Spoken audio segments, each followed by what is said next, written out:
भंडाराचे जिल्हा पोलीस अधीक्षक लोहित मतानी यांनी दिलेल्या आदेशानुसार दिनांक 27 मे 2024 रोज सोमवारला दुपारी 12 ते रात्री 9:30 वाजता दरम्यान भंडारा जिल्ह्यातील विविध ठिकाणी पोलिसांनी अवैध दारू आणि जुगार व्यवसायांवर छापेमार कारवाई केली असता 6 आरोपींच्या ताब्यातून एकूण 7,407 रुपयांचा दारू गाळण्याचे साहित्य आणि जुगार खेळण्याचे साहित्य जप्त करण्यात आला आहे।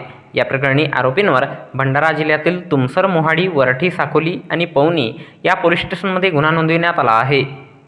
तुमसर पोलिसांनी भगवानदास रामावत राहणार देवाडी, राकेश खांडेकर राहणार देवाडी, मोहाडी पोलिसांनी सुखराम लिल्हारे राहणार मांडेसर, वरठी पोलिसांनी प्राणहंस बडवाईक राहणार सातोना, साकोली पोलिसांनी नितेश टेंभुर्णे राहणार पिंडकेपार, पवनी पोलिसांनी प्रमोद घोडीचोर राहणार पवनी या 6 आरोपींवर भंडारा जिल्ह्याच्या संबंधित पोलीस स्टेशनमध्ये गुन्हा दाखल करण्यात आला आहे।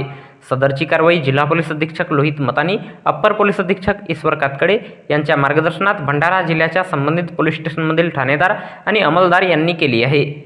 तर याबद्दलची माहिती भंडारा जिल्हा पोलीस दलाच्या वतीने दिनांक 28 मे 2024 रोज मंगळवारला एका प्रसिद्धी पत्रकाच्या माध्यमातून देण्यात आली आहे।